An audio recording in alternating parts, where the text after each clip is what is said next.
Good evening. Keeps up the cash. Gary B, the casual comic guy here, and joining me this Thursday in the co-hosting seat, we have Steve the Voice White. Steve, how you doing tonight, sir? Good evening, sir. Back for double duty this week. Yes. And then, of course, we have Mr. Mark Andrews as our guest. How you doing tonight, Mark? I'm very well, Gary. Very well. And then we have two additional co-hosts this evening. We have Mr. Chuck Hensey. Chuck, how you doing, sir? Doing great. Good to see everyone. Getting a nice break from grading test? Hey, we're the short roads. 12 days, man. 12 days. And of course, the guy who set the bar for the game board 10-1-1. Milt, how you doing tonight, sir? I'm doing fine, thank you. I'm looking to be entertaining. I can't wait to see what it's Mark Andrews. It's sure to be entertaining. Oh yeah. But we are gonna make him big, as he is our guest of the hour, and get all my formats here. There we go. And, all right, so we're gonna go say hi to the crowd in just a second. But Mark, let people know who you are. You pop up on Joe's channel once in a while, on this channel once in a while. But where can they generally find you? On this channel once in a while, on Joe's channel once in a while. Well said. Well said. That's just, they can find me on Instagram sometimes, and I'm usually in the chat, so watch the shows. I am a accidental collector because I just fell into it from a very young age because I didn't know I was a collector. I just kept all my stuff, and it just goes from there. And apparently I have a lot of stuff, so we'll see how things go. Just the merest drop in the bucket of stuff, huh? Just the one or two things. One or two things. So for those of you watching at home, a third of Canada is Mark's collection. Another third is mine. No, not quite. No. And the other 2/3 of Canada live away from Mark. So, but let's go say hi to our chat. We have it as always, Las Cruces. James, nice to see you, sir.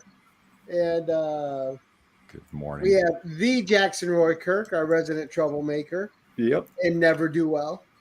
We have Wellbore Brad. Good evening, Brad. Nice to see you. Got Steve saying hi. We got Joe starting with the barbs already. Him and Jackson Roy Kirk are in fine form. We have the OG Blue Wrench herself, Miss Tina. Hello, Karen. Tina. And we have John's Comics with Kids. Hey, John. And John's been going over a lot of great X-Men content. If you guys aren't watching his channel, you're missing out. Mm-hmm. Mm-hmm. He's had some great stuff. Yep. One of my all-time favorite people, Jerry the Jitterbug. Good evening, Jerry. Nice to see you. Mr. Dave Bratton. Nice to see you, Dave. Thank you for coming in, sir. And terrific comics and pop culture, of course, is Chuck. How you doing, Chuck? Nice to see you saying hi to everybody. And Steve saying hi. We have Phil's Treehouse. Good evening, Phil. Nice to see you, sir. And starting to fill up here. We have Mr. 23 Munch. Good evening, sir. Catch him Saturday nights after I've already gone to bed, but usually around 11 o'clock Eastern, he is doing his live giveaways in his haul for the week, and he's always got some great art that he's giving away to the community. So go check him out. And we have, we have Seth 11 joining us. Good evening, Seth. Nice to see you. We have W Boggs 18 coming up in June on the 10-1-1. Cool. His first time. We have Mr. Bobby De La Ghetto. Good evening, Bobby. Great to see you, sir. All right, and we are about caught up for the moment. And as people pop in, we're not going to interrupt our guests. We're just going to give them a quick tip of the hat and keep it moving. But so, Mark. Yes. I'm excited for this episode because when you heard Milt was doing one, you immediately said, we could do more than comics on the 10-1-1, and you were all excited. Your brain started going, and then you got excited about board games. I did. Excited about your board games. Well, this was harder than pulling 10 comics and 1-on-1, like to pull 12. This was tricky. So I'm not even going to be close to what Milt showed. I'm going to just hopefully show some stuff that I picked up along the way over the years, and and so just showed you some cool books. And yeah, this is kind of neat. So to coin a phrase, this is kind of neat. Kind of neat. So, you know. And it goes, we got to mention it too. This format, the game board show, was Milt's brainchild. So Milt deserves the credit for that. Yes, it is. Nah, don't worry. Just the guideline. There you go, Brad. That's exactly always give credit where credit is due. He set a very high bar, which I'm not even going to get close to, but I will try to show you some interesting games and give you a couple of treasure hunts. We're going to have a couple of treasure hunts throughout the game, this show. And you already got Bobby De La Ghetto saying he likes those fun and games behind you. Oh yeah, those are cool. Yeah, those are that's the full 13 series, and none of them were ever used. Correct. Oh wow, that's impressive. That is impressive. Yeah. Damn. So.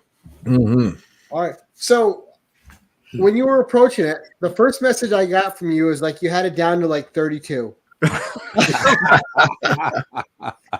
And when you said that, I'm like, man, he's got some board games. If his reduced list is 32, yeah, just a quarter of his third of Canada must just be board games. Yeah. Well, we have a lot of downtime in the winter. We have a lot of downtime, and then, when it snows.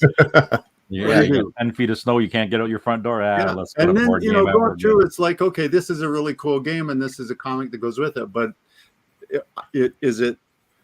am I the only one who's going to think it's cool? But then I eliminate it. But it is about what you think is cool because you're the guest, and the show is always about the guest. Yeah, so I got some stuff here that I think is cool. And we'll get going on it if you want. So yeah, I was gonna say let's start with the first one. Yeah, the very first one. So this one comes from 1959. I know that shocks you that it's old. And some comics that back in the late 50s, throughout the 50s, late 50s, particularly in comics and in pulps and all that stuff, it was like detectives and lawyers and crime drama and all that kind of stuff. And some of the books that were out there are things like this. Yep. Nice. Yeah. So that's 1949, Crime and Punishment number 19. The interesting thing about this one's actually printed by Superior Publishing for Gleason Gleason from the States. So this is the Canadian variant of that. Or to us, just the normal one. Yeah. Well, for us, this is the normal one. Gleason's is the variant for us. Another one along the same lines. This one's from 1950. Crime Does Not Pay. Very cool. Same publisher, and people really got into that kind of stuff. And then you got, of course, into this is the first issue of Dell's The Untouchables with Elliot Ness. Yep. Great book. This is a great book. Great cover. So TV's just starting to kind of get really rolling in the 1950s, and people were getting their heroes on television, and it was turning into board games, and it turned into a board game like this. Cool. Wow, 59. Very nice. Good game. Wow. Nice. Great TV show. Yeah. So the cool thing, this is actually this is an advertisement for CBS in this little spot right here, starring Raymond Burr. Complete game. The idea of this game was that you had 8 different cases to solve, and this actually has little plastic people and case notes, and you have to really work hard. It's a great game to play. The reason that you didn't see me show Perry Mason comic book is because there's 4. There's 2 from the 1940s that aren't Raymond Burr. They were just the Perry Mason of the literature. And then there's 2 that Dell Publishing put out. They're called the Perry Mason Mystery Magazine. They did that in 1964. Really hard to find. People think they're 4 colors, but they're not. They were actually Perry Mason Mystery Magazine's issues number 1 and 2. And it has Raymond Burr on the cover. Those are, when Milt always says, what are you looking for? Those are 2 that I would love to find someday.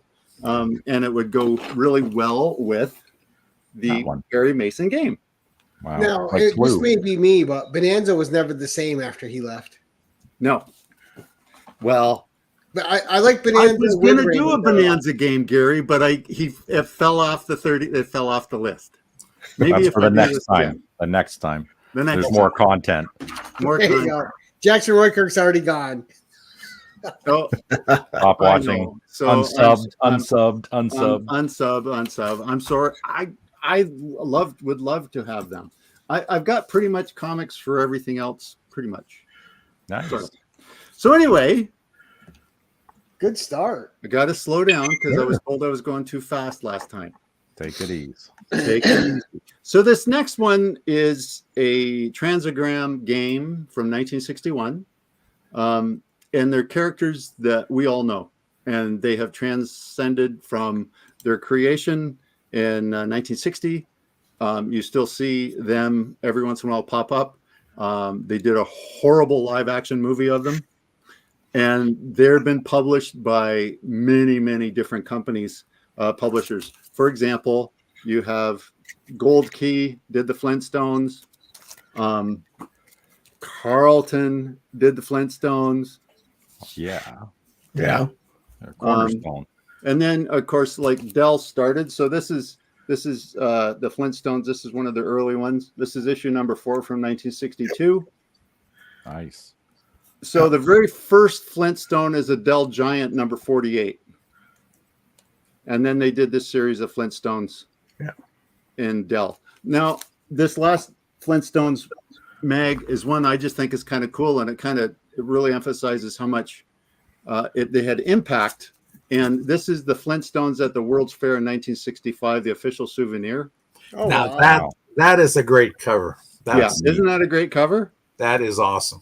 And Blackthorn Publishing did 2 3D comics of the Flintstones. Yeah, like there's What did they do to Fred's nose there? He looks like he's been tying on a few there. it's hang on to that thought about the way the characters look there, Steve. Yeah. So notice Barney Rubble. What color is Barney's hair? He's blonde. Okay. So in 1961, Transagram came out with one of the very first Flintstones game. Oh man. Oh, wow. Cool. Barney got a Now dude. look at Barney's hair, though. He got it done. His hair Yeah. through this entire game is red. Wow. That's just unnatural. Somebody didn't get the memo on that. Early one. concept stuff, or they just colored the I keys don't wrong? know, because The psychedelic one, the psychedelic version, you know. maybe Yeah. like, They reversed his hair in his shirt, I think. they is what reversed his happened. hair in his Yeah. shirt. That's what it looks like to me. Somebody but screwed up. the entire game. They has went, no, Barney you with can't have red him have hair. a red shirt. It'd be the same as Fred. So make it yellow. Yeah, That's right. and this is a pretty good game. It's it's kind of cool. It says the game that rocked bedrock. If you love the show, you'll love the game. And it's you have to collect cards, and you have to go around the board, and you can pick your characters and stuff. And it's a cool game. It's from ages 8 to adult, and 2 to 4 players, and it's a fun game. What year did that one come out? That came out in 1961. Wow.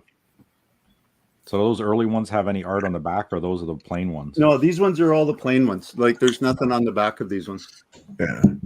But still, the box art in these is so much fun, right? Oh, the bar. Yeah. Oh, yeah. I will show you. Like, so this is the board, right? Wow. Nice. Okay. Okay. So they did it right, like Right. and then you've got Oh, cool. Some nice art around the edge. Okay. and it's almost like the scoreboard is almost like cribbage boards. And that's a you're- nice looking board for 1961. yeah, it Yeah. is. It's a pretty cool board. It's a cool, fun game. It's I like it. So that was number 2. Yes, sir. it was. Okay, Awesome. Number 2. just a sec. We got to Relax. cool down. He's all And worked then up Jackson here. There you saying, go. 1961, the show had just come out, so the color guys must not have been sent to them. That's Yeah. very That's possible that makes because sense. like that's a huge thing, like Barney's hair being messed up. So the next one is from 1976, so it's getting newer. Ideal Toy Corporation did it. This one's a pretty cool game, and it was really put out to promote the movie. And so were these two books that were sent out to promote the movie. So around the same time frame, they sent out this one. Gold Key. Yeah. Beautiful goodness. Beautiful goodness. I have the treasury of that. right. I got to get the regular. So, and then just because I wanted to, there's the treasury. Nice. There you go. The rabbit hole. Yeah. Nice. Nice. You gotta like Bobby's it, got a point. Black and white TVs back then, so we didn't know what the color of the hair was. Now I'm excited to see this because I'm a huge Kong fan. I didn't know there was a game. So then there's the King Kong game. Yes. Oh, nice. And I always and the loved that vertical art, that poster. That Yep. captured my imagination when I was a Oh kid. yeah, on the trade centers. So it's a roll and move game. You lay the World Trade Center down on the table and you move up. And the idea is you have missions that you're trying to get the Kong off. There's a special mission if you can actually save the damsel here. Right. Okay. So Got to save Faye. got to save Faye. So it's a pretty neat game. The board, it's like the Oh, cool. Looks That like is that. so Set it neat. up. And the spinner in this game is Kong. That's Wow. brilliant. Cool. That is Yeah, that so- is awesome. Yeah, it's pretty neat. And you have I'm sorry, I quoted you again, Milt. It's pretty neat. But yeah, it's basically promoting the movie. It's all done to promote the movie, and it's one of those games. It's just very cool. So copyright 1976. Dilo De Laurentiis did the copyright, so it's promoting the movie. Oh yeah. Yep. And Mark, when that movie came out, I begged my dad for like the whole month prior to take me to see it.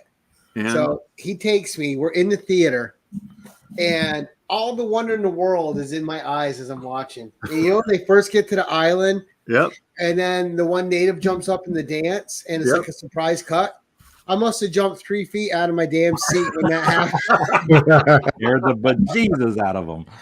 It did because I wasn't. I was like so enraptured with that screen. I mean, Yeah. I was 6 years old. wow, that's pretty cool.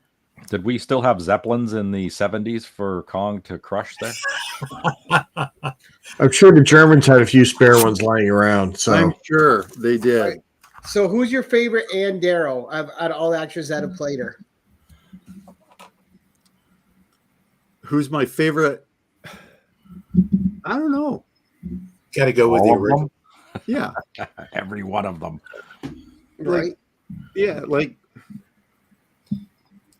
I love I don't know. Because I don't think we've really had a bad Ann Darrow. No. Like the Well- Kong movies have done pretty well with her.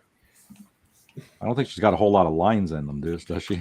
She And screams a lot. she was hot. I don't think that's her job. Yes. She Screaming. screams a lot. Yeah. Like the latest what's the name of the actress? She was pretty good. I did enjoy that. But Fay Ray, I mean, because the classic Fay Ray, I don't know. Oh, Naomi, you mean? Yeah. Some of the interaction with her was pretty good. Not as like I liked the interaction with that movie, the Dilo De Laurentiis one, better because I think I was younger too, and I just fell in love with her. Right. Yeah, like Mhm. Yeah. When you're young and you see Jessica Lange at that age for the first time, it's Yeah. over. that. It's over, right? So anyway, But I thought too with Naomi, I thought she was great because I think she's she's an Australian actress, but I think she's got one of those faces where the type of beauty that she has fits in any time period. well, yeah, I think that every actress who's played the heroine, she's been like that. Like you Right. could pluck They've her. done They so done, good. and whether they did that on purpose or not, I don't know. Anyway, It works. Mhm. moving on. I'm jumping back in time a bit. Sorry, I'm not going completely chronological.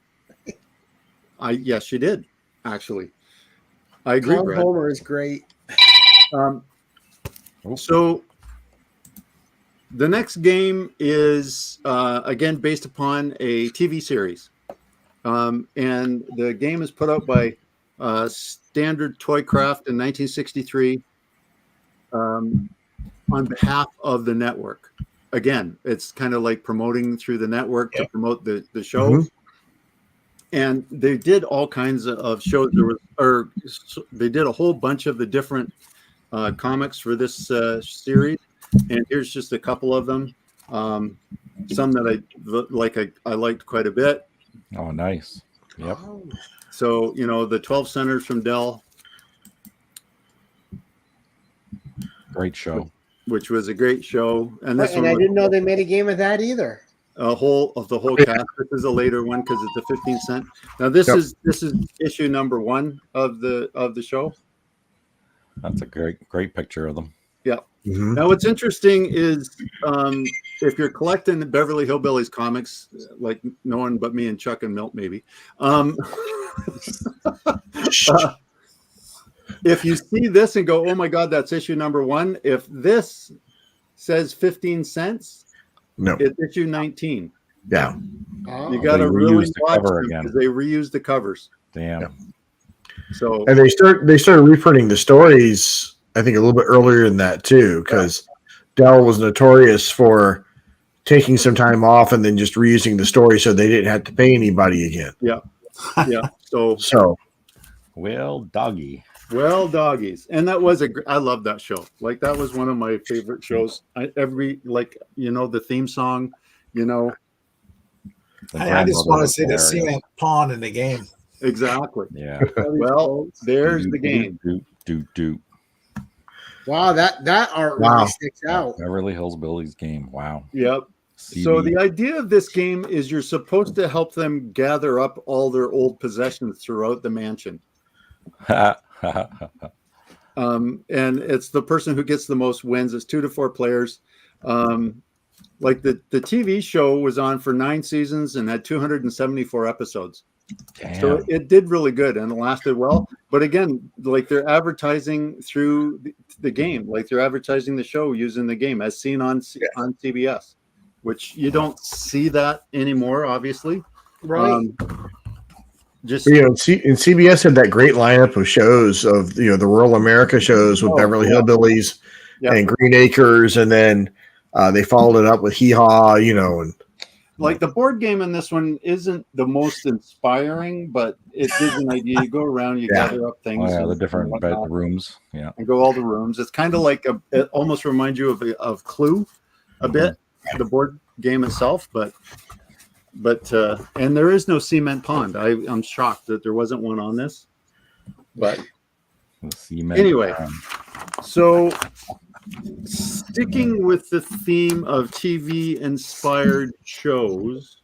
First of all, how am I doing, Melt? Am I doing okay? What's that? Am I doing all right? How many of those are you going? Oh, I got that one, got that one, got that one, got that one. It's irrelevant. You got all these games are good. Irrelevant. Which means yes, he has them all. In a box, still wrapped in the cellophane. Yeah. In a crate somewhere.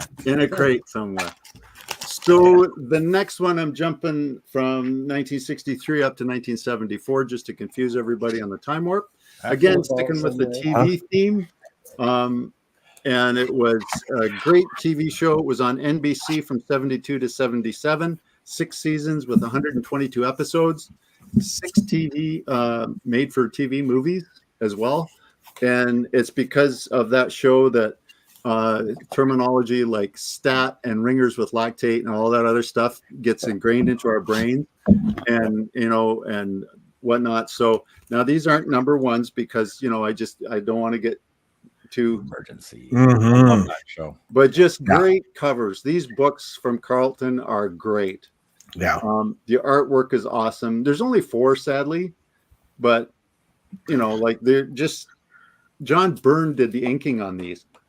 That's Isn't that amazing? Right. Yeah. Like And you go to the magazines, and the first 2 magazines, there are 4 magazines, and they have Neil Adams artwork. like that one. Yeah. Yeah. Look at that. Amazing. That's amazing. Yeah. I love that show too. I watched Yeah, that. it was a great show. It was Adam it was one 12 of those and that. go after school you go watch that show and Yep. inspire you to be on frontline service and stuff. And the interaction between the nurses and the firefighters and all that stuff. So, And there it is. Emergency the game. Wow. And Now, in the game, what were the emergencies that they put in the game for you to solve? Certain areas of the board, you would get assignments, and you had to go, and you had to get to the assignment. You had to respond, and sometimes you get detoured, and it's kind of like a chase game. Oh, So okay. it's again, it's a pretty fun game. yeah, there's pictures of the actors and stuff on there, isn't there? And it's the board game is the city. Yeah. Oh, that's a nice looking board. It is a nice one. Yeah, I remember playing this one. My brother had this game. That reminds me of the Game of Life, the way the board format. Yes, exactly. What's even cooler, like you got little fire trucks. Oh Those yeah, are your that's pieces. right. The little toys that went with it. They Yeah, were you cool. got the spinners right on the board. So the spinner is an insert inside the game box. Oh yeah, Here. nice. Okay. Oh wow. I love the pickup truck with all the You would compartments. draw a card to see what your mission was, and you would move around the board, and you see like spin again, and how far you got to go, and all that kind of cool stuff. It's a key to fun, according to Milton Bradley. Right. Now, I don't think why there was would an they episode lie? where that happened. Yeah, the object is complete your team's mission first. So puncture the tires of the other fire truck so you can get there first and win the board. There you go. All the glory. Yeah, it looks really good. Like it's a good graphic. Yep. There's the two guys right there in the front. Yeah, Very dramatic cover. Very dramatic cover. Ages 8 to 14. But I think you can suspend your maturity to play the game and still enjoy it. Absolutely. It's still a good drinking game. It's still a good drinking game. There you go. Sounds like you've got some experience with that one there, Milton. Yeah. So this is number 6. Correct. Same year, 1974. Consistency, Gary. I try to be consistent. Not really. We're all over the place. Exactly. I got all the years of the games written down so far too. Okay. So Consistent chaos. this game is very cool, and Milt kind of referenced it, I believe. But this is the other one, I think. Anyways, this game is based upon this. Oh yes. Planet of the Apes. So That's this all is the issue rage number now. 1 of the movies of the magazine series, 1974. Mhm. Great movies, like all kinds of them. There were like 9 movies, I think, in the series, and I think there's one coming out this weekend. yeah, there's a new one Yep. coming out. Like it hasn't The gone away. Empire of the Apes or something. Came out last week. last Yeah. week. Last week, 10. And then there's the smaller comic issue as well. There's 11 issues of this one, this one actually was pretty cool. Now, this one the last one I'm going to show is just because I really like it, and it was by Gold Key. Oh yeah, Mhm. there's the classic one. Oh wow. I like Now- that. Beneath. Sorry about the glare. Beneath Now, the what's Planet of cool the Apes. about this one, and I hopefully don't offend a bunch of comic aficionados, but I'm taking it out of the Mylar. Do it. Peel that sucker open. It's So your book. what's- You do what you want with it. Interesting is this Right. one still has Oh, you got the poster in there. Poster in it. poster is still in it. Wow. Is it taped in there? No, it's not taped in It there. looks like red Reggie tape there. It's not red. It says 1970 Aspect Productions. Like it's the thing. See? Oh, okay, cool. That's crazy. Yeah, because they're considered incomplete without that poster. Yeah, they Yeah. are. They are. Anyways, the reason I showed you the poster because you noticed the cage on the poster. So within the game, Oh yeah, I that's remember right. that game. I remember the Yeah. cage. Yeah. so Yeah. you build the little cage and you set your humans on top of it. And the idea is to not get captured, and you have to race around Oh it. yeah. And you Yeah. slide the boards out and they There's fall a into trigger the on. You cage. can stand on top of the cage, but if someone triggers it, you fall in, and you have to try to Yeah, rescue them. yeah. Mhm. Oh, And it's that's basically cool. you try to just avoid being captured and the last person standing, basically. I don't have that. Oh, don't you have this? No, Oh my holy goodness. cow! And we thank everyone for coming to the 1011 tonight. That's We'll it. see you later. I actually have something that Milt doesn't have. Holy crap! You heard it here first. You heard it here first. No. The internet's gonna go crazy. Mark, he's already got a guy in the air on his way to you. So eBay. Oh wow! Scrolling. Scrolling. Oh wow. Yeah, I it's love that fascinating. photo cover too, Mark, on that board. That photo cover is. The photo cover is awesome. Like, yeah, it's a pretty cool cover. And again, when showing you're the watching game. that and you're a kid, you're like, these effects are amazing. Yeah, They were And for watch that it now, time. it's still fun. It still Oh works. yeah, that was phenomenal. absolutely. All the games and all the toys that came with that were amazing. Yeah, and as someone who was not old enough to see the movie at the time, because I was not even in elementary school, that game and the animated show were my first introductions to Planet of the Apes. And it wasn't until we got the VHS place, up the street from us that I actually saw the real movie. So, Blockbuster. no, it was locally owned. This is like 1981, man. It's locally owned. Yeah, it's cool. Did you say 74, Mark? Yeah, 1974. The same year as the TV show, correct? Yep. It came out the same year. So Milton Bradley game, 1974. The Mego fit characters were awesome with that one. Oh, the They were Mego characters figures. are pretty cool. yes. He's looking at them right now. Mhm. Well, they're over. They're over there. Right. Yeah. Do you have the whole jungle set that goes with it too? Oh no, I don't. I tried to buy that, Steve, from a guy, and he just couldn't part with it. But this guy had the whole Bridge, the rope bridge, and the whole bit. Those things were neat. Yeah. The trees. So I'm moving on now to I 1978. found it. Okay, it's over. Milt's got it now. Yeah. How much money did you just spend, Milt? It varies. Anywhere from 44 to 400. Wow. See, there you go. Yeah, there you go. Well, they're make out sure there. it's all complete. That's the trick. Yeah, mint in box. Yeah. Yeah, if you get- Next time we want Mego figures. Oh, there you go. So there's another one now. Oh, that Jesus. could be bad. That's a really bad one. Oh, That's those are really bad. expensive. Then So- action figures, then toys. So number Right. 7, Mark. Number 7. Moving Endless right there, along. Gary. It's endless. So this next It is. game is Milton Bradley, 1978. And I'll read you the synopsis because you kind of figure Dr. Banner has turned into the Incredible Hulk and is running wild in the city. Choose your favorite Fantastic Four character and move about the board trying to collect 4 different Dr. Banner cards. Mhm. But watch out. If you collect all 4 parts of Dr. Banner's face, you win the game and the Hulk changes back into Dr. Banner. That's the option. Awesome. So, like, how many Hulk magazines do you want to see? So that's Rampaging Hulk. the Show number us, one. show us the one that's colored inside. Well, this one is colored inside because this is the last issue of that run. That one is, yes. Yes, it is. So they changed it in I think about 7, 7 9, or 8. something like Well, that. actually, it's 9. They changed it from the Rampaging Hulk just to the Hulk. Mhm. And there's so much Hulk material out there. Like this one's kind of cool because this is the British one. That's cool. I like That's the trade awesome. dress on that Yeah. one. Yeah. I thought Yeah. for sure you'd have a coloring book. Well, this is games, Milt. I know. Okay, never mind. The coloring books are back over there. They released a collected version of the British comics. Yes. Yeah. I think it's a hard copy, isn't it? Hardcover? Mine, I don't know if mine's. I think mine's soft. I'll have to check if mine's hard or soft.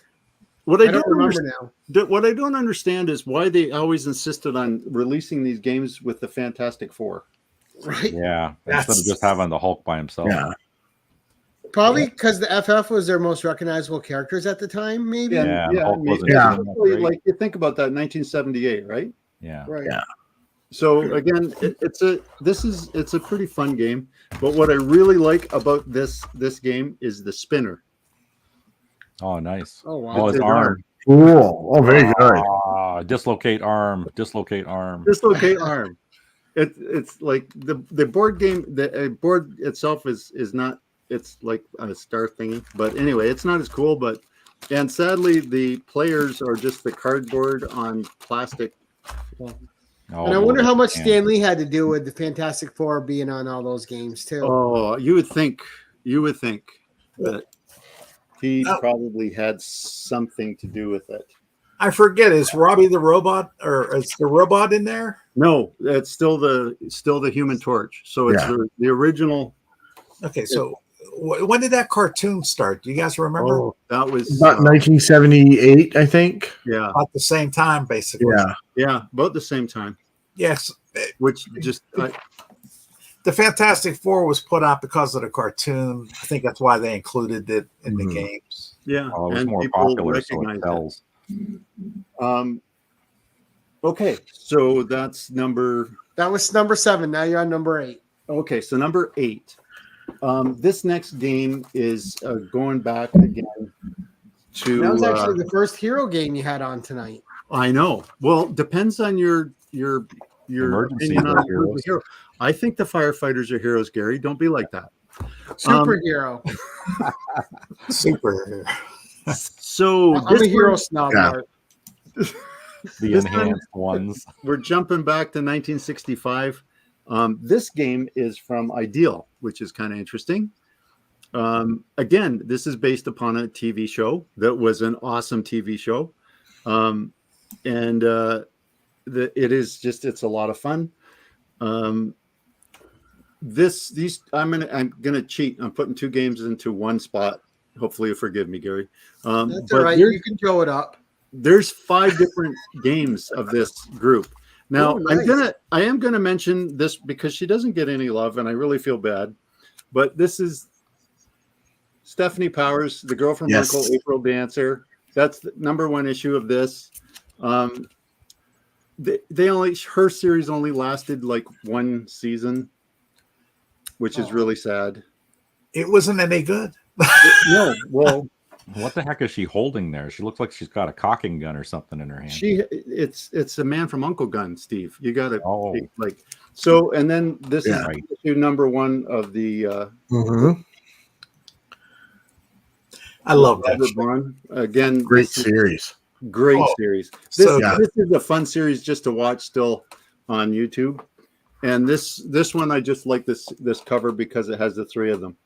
Yeah. Mr. Waverly, Napoleon. That's a great cover. Yeah, this is my favorite cover of that series. And Ilya Karakin, who just passed away sadly. Ilya. So it's interesting. This one came out in 1966, a year after the one I'm going to show you, and they only gave him a card game. Oh wow! Huh. Wow, which seems unfair. Hershey's. Yeah, well, was he though?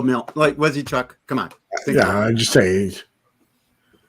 So they only gave Ilya a card game, while the year before they gave Napoleon Solo his own whole game. Oh yeah. Now that's some box art. Look like at that. Isn't that cool? James Bond look. Wow. Yeah. That is neat. Now again, this is when they were making games that were pretty cool.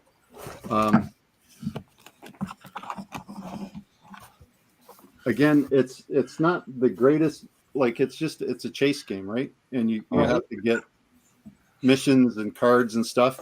But this game actually comes with like actual all little figures, actual solo, actual agents and stuff.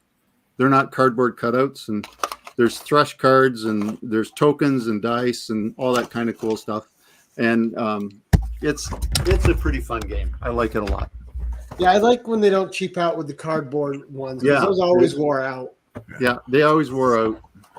Or they got screwed up trying to put them into the bases, and then the bottoms are all messed up. The cardboard got all messed up. Yep. So what's interesting was, man, they were dialing down. Like Milton Bradley put out 2 card games in '65, 66. Ideal put out a Thrush ray gun, which is a really hard game to find. World Distributors put a 1969 No Man's Land Man from Uncle game, and like there's all these competing different companies that have put out games. Some of them are really hard to find. Like that Thrush ray gun game is not easy to find. I've never seen. No, I've never seen that either. You figure board games would be more Never even popular heard of than that card one. games. So yeah, if you go to boardgamegeek.com, it's if you want to see, like, it's a great database. There's collectors, there's people, there's pictures, there's like if the game exists, it's on there somewhere. Wow. It's a great search engine. It's pretty cool. So sticking with the Super Spy genre, Uh-oh. interestingly, and is Jackson What Roy? about Remington Steel? We're all going home. Yeah, it's not Remington Steel. Is Jackson Roy Kirk? Did he come back? Because I didn't. Yeah, have he's the here. Yeah. Okay, because I don't have these comics either. So the very first appearance of this guy in comics is Classic Illustrated number 158, only in England. Now, what's interesting, in the same year, DC Showcase number 43 reprinted it. Yeah. And he leaves it again. And we didn't see this guy again until this series. Yeah, Mr. Bond. That's right. Mr. Bond. And like that's a lot of time. But Right. before he came back to comics. Now it's kind of interesting. Dynamite, and I don't know if any of you guys read it. I love James Bond. I always have loved James Bond. Like it's just one of those things. But Diamond actually has been doing since 2016 different variations of 007. And how is Yeah, it? and they have the title out right now. Yeah, they got one out right now. It's They have varying quality. Some of them are really good. some are really good. And some of them are a hot mess. Now, this one is by Ennis. He's writing this one, Garth Ennis. Garth Ennis Yeah. does a lot of good stuff. Yeah. This one is by not Garth Ennis, but actually this one was the one before for 007 for King and Country. And actually, it was a really good read. I quite enjoyed it. Yeah. But you're right, Here's Chuck. wishes. Some of the series from Dynamite for 007 are super good, and some are a bit of a, trash fire. But Yeah. That's how they handle all their properties. yeah. But the good thing is they're not long. They're like you're not invested into a huge long 24 issue series. Like sometimes it's 6 or and all that. But anyway, if anybody's interested and wants to put me on Instagram, ask me on Instagram which series I think to recommend, because some are a trash fire, some are really good. I quite like them. And they go back and forth with the titles, right? It's either James Bond or 007. Yep. Mark's here to help you So if spend you're your money. if you're shopping for them, you got to put in 007 or James Bond and look for both. Yeah. You sent Joe down a rabbit hole with that one there. He's already scrolling and buying stuff right now. Yeah, I see Chuck. We lost Chuck again. So here, Muted. Look at is that one. the James Wow. Bond Artwork Secret on Agent 007 game. Wow. What year? Now this one is 1964 or The broom handled mouse. 1965. I lied. 1965. Anyway, what's interesting is there's 2 versions of this game. Oh, wow. There's this Same version, artwork? which was the first version. The other version, the picture, is Sean Connery. Oh. Oh, okay. Now, it's interesting. People think sometimes that they're getting ripped off because they'll buy the Sean Connery game, but the insert in the Sean Connery game is exactly the same as this insert. They just changed the art on the box. They just changed the art on the box. So this is the insert on the inside of the game. Okay. So if you pick up the Sean Connery version, you're going to get this on the inside of the game as well. It's just on the outside box art. Right. It's just like a variant cover for a comic. Yeah, all it is for purists who want to be who like James Bond, right? And again, the agents are little men. Little plastic very figures. nice. Little You gotta plastic paint those agents. things. and whatnot. And the board is actually kind of freaky. Holy cow! Oh wow! I like that. It's like tarot cards or something. Yeah, like and the spinner's right here on the board. Oh, cool! So it's attached. So it's a pretty fun game. Now, who is your favorite Bond? Mine's still Roger Moore. Yeah, but see, Sean Connery's kind of like the one I grew up with, right? Like he's the OG. Though, well, I mean, they had Lazenby before him, but no one really. But you know what? I didn't mind George Lazenby at all. Like, I liked him. I wasn't one of my most favorite movies by any chance of the Bond movies, but Right. Anyway, more importantly, what's your favorite theme song? Oh yeah. 26 songs to choose, or 31? Live and let die, baby. No, Live and let die all day long for me. I agree, Steve. Which I'm one? a live and let die guy. Live and Let Die is number one. Wings. Yeah. Yeah, the Wing, like Paul McCartney Wings, Live and Let Die. How can you say no? That is the best that I like. But also, like, you know, I don't know. There's so many good ones. We could do a 10-1-1 just on James Bond. Right. And just the no. And just the tempo, of that song, which was so great. Okay, the way it changes, yeah. Who isn't playing it in their head right now in the crowd? Who isn't playing it in their head? Yeah, right. Absolutely. For Your Eyes Only. That's another good song too. Yeah. Yes. Guns N' Roses did a great remake of Live and Let Die. Finger. Yeah, they actually, I remember that. Yeah. So this is 10, right? This is 10. Okay. So this is a little newer. This is a game that came out in 1977. It was to promote a little. Speaking of that, before I leave James Bond, just so you know, James Bond Thunderball game 1965 is a hard game to find. Milton Bradley did another one in 1965, A Dangerous World of James Bond. Then in 65, they did a card game James Bond. Then they did a purple box in 65 of James Bond. They did the Goldfinger game in 66. Like, there's all these James Bond games, all different, and they're pretty cool. And some of them are really hard to find. The Goldfinger game is really good. The Goldfinger game is really neat, and I don't have it. Just saying. Maybe we can work out a trade. Maybe. There's a certain game that he doesn't have. A game I don't have. So anyway, moving right along to a little movie that came out in 1977 that everyone seemed to lose their mind over, and it starred a bunch of people that no one knew, and had some special effects. That had people like, and John Williams wrote the music for it, and you know, it seemed to be a bit of a hit. And then my one of my favorite artists, Alex Ross, did a remake of the cover. What a great Alex Ross cover! Isn't that a great Alex Ross? I love the correct colors, without a doubt. Yeah, just nice. You know, I really like it.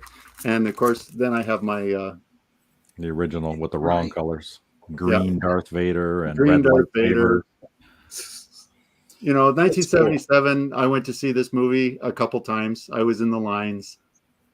Yeah, it was a little something came away. Meh. Yeah, you know. No big deal. No big deal. Good stuff. And 1977, they came out with the Star Wars game. Yes.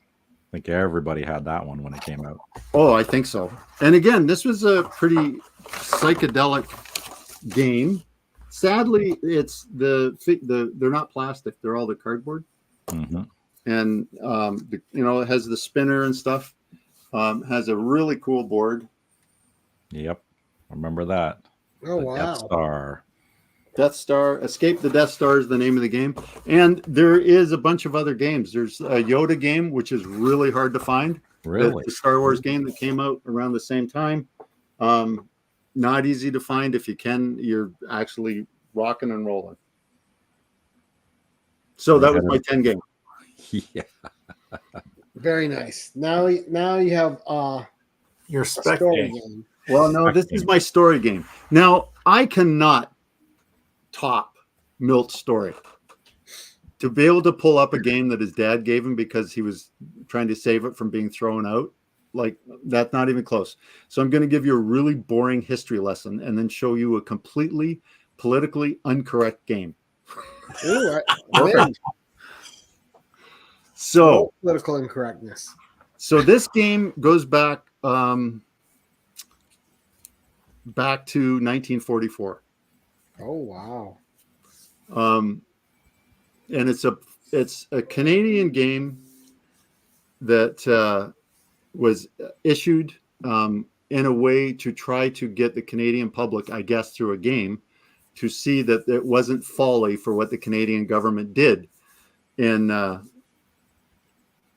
So in October of 1941, the British asked Canada to send the Canadian Second Army to defend Hong Kong in case the Japanese attacked. So they sent 1,100 of our soldiers to Hong Kong. They get there 1st of October, 1941. And you guys are very familiar with what happened December 7th, 1941. And the Japanese attacked Hong Kong at the same time. And there were 14,000 Empire troops defending the island of Hong Kong. 1,100 of them were Canadians. The Canadians and the British thought if they put that kind of number on Hong Kong Island, it would scare away the Japanese. Surprise, it didn't.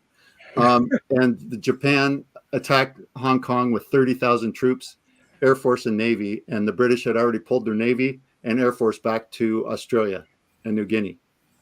So they didn't have anything. So the Canadians actually lasted till December 17th before they finally had to surrender. And less than half of them ever made it home. Oof. They were completely wiped out. And the ones that survived got put in POW camps and Japanese POW camps. Which are horrible. And the survival rate in those camps was like 1 in 3. Anyway, so there's very little written about that era in the comic books. And it's really hard to find. Like there's stuff like this one. This is about, actually, it's a combat it's about Americans and what happened to them by the Japanese when they were captured in the Philippines, et cetera, et cetera. This is the Death March of Bataan. But Aftershock, actually, again, if anyone's interested in a 4-series incredible read, this one by Aftershock, it's a magazine, The Lion and the Eagle, is an amazing read. This is about the Shindiks, and they parachuted a whole battalion in behind Japanese lines and what happened to them. British and Indian troops, which the Indian Army, actually the Indian Army had the largest land army of any allied nation in the world for both World War I and World War II. They had more soldiers than anybody. Wow. Which most people don't know. They served in every front as well, in every theater of war. But again, a great read. So what has this got to do with the game? 1944, the Canadian government, through Somerville Games, released this. Yellow Peril. Ooh. Wow. So that's the attack in Hong Kong, is it? This is based upon the game called The Three Guardsmen. So what this is, the idea is that with a small number, and it's interesting, written right here, the game that shows how a few brave defenders can withstand a very great number of enemies. So the Canadian public did not know what happened in Hong Kong. We didn't find out what happened in Hong Kong to our army until well after VE Day. Right. Mm-hmm. And before the end of the war, 1944, so the war's still ongoing, this game's released to show why it makes sense to send, because you can win in this game if your strategy's right. This didn't work. I was amazed to find this game. So wild. Right. It looks in great shape too. Yeah, it is in great shape. And it's like the board is kind of interesting. It's kind of like Stratego, right? Oh yeah, right. Stratego, and you can't really see them like the pieces are all wood because you didn't use war materials to make the game, right? Yep. So these three blue guys, that's the three guardsmen. That's who you defend from all of these. Oh, and wow. do it through strategy. So I found this game pretty fascinating that it was used for propaganda and used for all kinds of other stuff. And and when you look at the map here, this is Siam, and it's that you know what they're talking about. Right. So there's my history lesson, and there's some little Canadian history that a lot of people don't know because count me among those people that didn't know it. Yeah. Wow. Yeah. So a bunch of Canadians went off to Hong Kong, never came home. A bunch of them fought for like 3 or 4 weeks and then went right into prisoner of war camp for the rest of the war. And you guys know through history what those POW camps were like. Bridge over the River Kwai. Yeah, and that all those things. Well, and I remember like back then too in school, they would actually show you footage from camps, which was just highly disturbing, which they wouldn't show today, but they used to show them to us. Yep. In the 70s, we saw all that. Classroom, and you're watching this stuff, you're like, oh, yeah, it's just like holy moly. Anyway, so that's my story, Gary. Nice. Not near as cool as it's a great piece of history. You just enlightened a bunch of people about something that most of us didn't know about. That was a teachable moment. Was that a teachable moment? So I'm very impressed with that. Thanks. And so Chuck just put it on his lesson plan for tomorrow. There will be a test, people. There will be a test. Remember the particulars of that. My spec game is a treasure hunt. Okay, you ready for me to tell you a little story before I have Gary throw something up for people to see? There is a game that every one of us played and plays, and there's a million different copies of it. Right, and it came out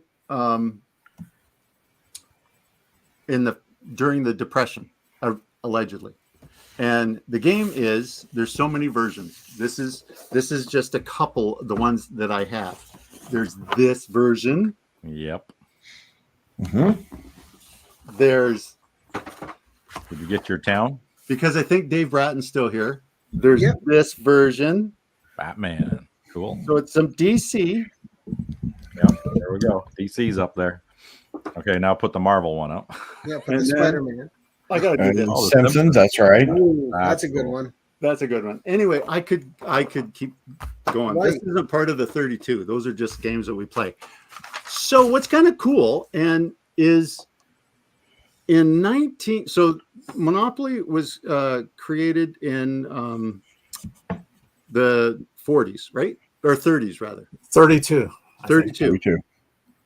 In 1906, a lady by the name of Elizabeth J. Maggie came out with a game that was called the Landlord Game. Now, what's interesting is if you look at the Landlord Game, it even has a get out of jail free. It has go to jail. It's got Park Place. It was a game that she wrote. She made 2 versions of it. One was Monopoly version and one was not the Monopoly version. And sadly, most people really liked the Monopoly idea of it because you got rich instead of being nice to your neighbor. Right. So then Charles Darrow said he came up with the idea of this game in his basement. Parker Brothers put it out, and everybody knows Monopoly. And it didn't come out till many, many years later, back in about 19, like she started to take on Parker Brothers in 1936, around the time of the game, to say, hey, wait a minute, that's my game. And depending on who you believe and what court stuff you read, or if you read her autobiography and all those other kind of things, because this lady, Lizzie Maggie, was a pretty fascinating lady in American history. She finally made an arrangement and a deal with Parker Brothers to release her game. And Gary, can you just throw that picture I up? can. They released, allegedly, this game, The Landlord's Game, as you can see, by Parker Brothers, and it's got by Elizabeth Maggie Phillips. That's her name on there, right? What's interesting is a lot of people have never been able to find this game, but when you go to Game Board Geek, there are 54 recorded owners of this game, but most of them are reproductions that they reproduced in the 1980s. And Germany, for whatever reason, the Germans really like this game, and they reproduced this game and created new versions of it, like just reproduced this older version. So for my spec game is if any of you are ever out and about, Milt, looking through old places, looking in antique shops, looking for this game, if you can find an original version from 1906, is priceless. Damn. Yeah. Wow.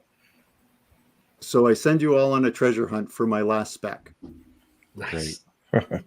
And no, I don't have this game, Milt. Googling.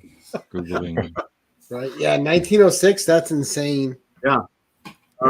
And it's interesting because this is the game that Parker Brothers said that they agreed to. So this would have been after 1906. But even finding this version or finding her original version, they're out there because people bought them. Like they were playing her board game at the University of Pennsylvania. They were playing her board game like all over the place. Harvard, Columbia. It was in northeastern United States is where it was circulated the most. And so that's your hunting ground. But as I said, on Game Board Geek, there are 54 people who say they have a version of this game, but most of them are reproductions. Wow. That's cool. Yeah.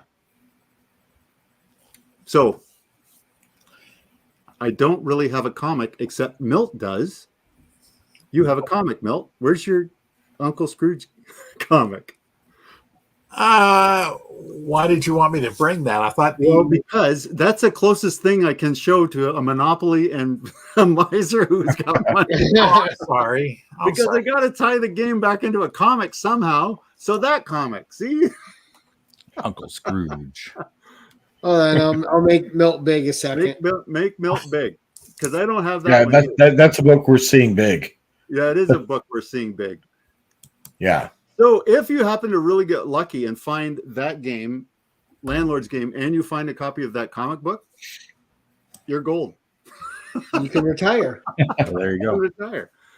First appearance of Uncle Scrooge, and like he's the character that people associate with Monopoly and money and misers and all that kind of stuff. And because there really is no comic book related to Monopoly. But they have they done an Uncle Scrooge Monopoly game? I'm sure they have, yes. There could be a Disney version. And yeah, there must be a Disney version. Yeah. Would You think they probably just do has like him a in there. specific Harmland. him, right? That would be cool. Anyway, Timberland. Jerry, thank you for that. That would be my 10-1-1. And hopefully That was amazing. Like these two board game episodes have been so much fun. It's great to see. I mean, these board games are literal pieces of history, just like anything else. It's great to see them. And in the shape that you and Milt have them in, it's incredible. Yeah. Well, you just get lucky looking. And I always keep, and they're not, some of them are not that expensive. If you just, you're interested, and if you're going to secondhand stores and antique malls and all that stuff, you'll find them tucked underneath stuff. So anyway. And no, this isn't a competition, Jackson Roykirk.